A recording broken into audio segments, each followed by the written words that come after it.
বিরতির পর ফিরে আসলাম। সাত সকালে পুকুরে এক ব্যক্তির মৃতদেহ উদ্ধার। ঘটনা কমলপুর মায়াছড়ি পঞ্চায়েতের বড়কান্ত দেববর্মা পাড়ায়। সাত সকালের এই ঘটনাতে স্বাভাবিকভাবে চাঞ্চল্য ছড়িয়ে পড়ে সংশ্লিষ্ট এলাকায়। মৃত ব্যক্তির নাম রাহুল শর্মা, বয়স আনুমানিক 56 বছর বলে স্থানীয় সূত্রে খবর। ঘটনাস্থল থেকে জানা যায়, রাহুল শর্মা পেশায় একজন কৃষক ছিলেন এবং অঙ্গনওয়াড়ি কেন্দ্রের হেল্পার ছিলেন ওনার স্ত্রী। বর্তমানে তার দুই ছেলেও রয়েছে। রাহুল শর্মা সবসময় অত্যন্ত মদ্যপান করত বলে অভিযোগ পরিবার থেকে উঠে আসছে। গতকাল অর্থাৎ সন্ধ্যের সময় বাড়ি থেকে বের হন বৃহস্পতিবার এবং বেরিয়ে যাবার পর আর বাড়িতে ফিরে আসেননি। তারপরে আজ সকালে পুকুর থেকে ভেসে উঠে ভাসমান অবস্থায় লক্ষ্য করা যায় তার দেহ। কি বক্তব্য উঠে আসছে কমলপুরের মায়াছড়ি পঞ্চায়েত থেকে, শুনুন।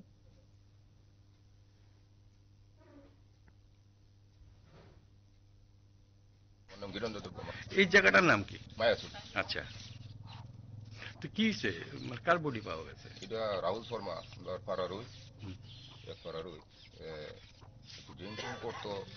মানে সকালবেলা দেখছে পুকুরের মালিক বর্ষি বাড়িতে আসলো, তো ওখানে হঠাৎ করে দেখছে যে তৈরি দিচ্ছে লোক একটা। এরপরে দেখছে, এরপরে কুলারে রাহুল শর্মা কুলারে দেখা হইলো। রাহুল শর্মা কুলা মনে করছে এই চেষ্টেছে তুলছে, তুলে রাখছে।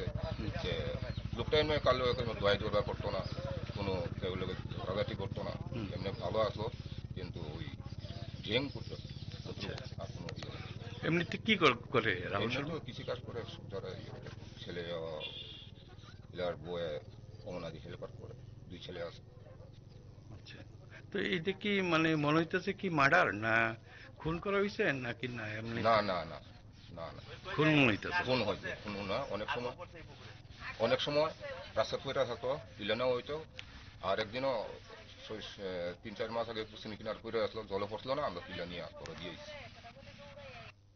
নাম রাহুল শর্মা, আমার এই পাড়ার লোক। আমি আধা ঘন্টা আগে খবর পাইছি পুকুরে জলে ডুবে মারা গেছে।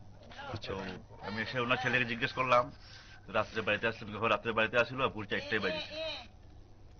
আমিও ওখানে মাস দিন নেশা করতো আর ভোরবেলা উঠে পুকুরে পড়ছে।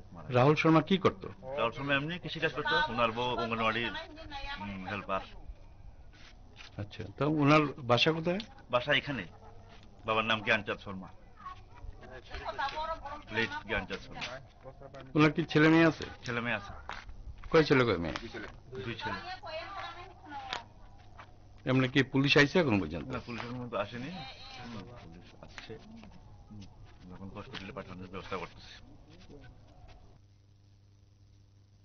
আপনারা শুনলেন সংশ্লিষ্টদের বক্তব্য। কার্যত মদমত্ত অবস্থাতেই বাড়ি থেকে বের হয় গতকাল, তারপরে আর কোনো খোঁজ মেলেনি এবং পরবর্তী সময় পুকুরের জলে ভাসমান অবস্থায় পাওয়া যায় রাহুল শর্মার দেহ। এবং স্বাভাবিকভাবেই মৃত্যুকে কেন্দ্র করে ইতিমধ্যে স্থানীয় জনমনে বিভিন্ন প্রশ্ন এবং জল্পনা তৈরি।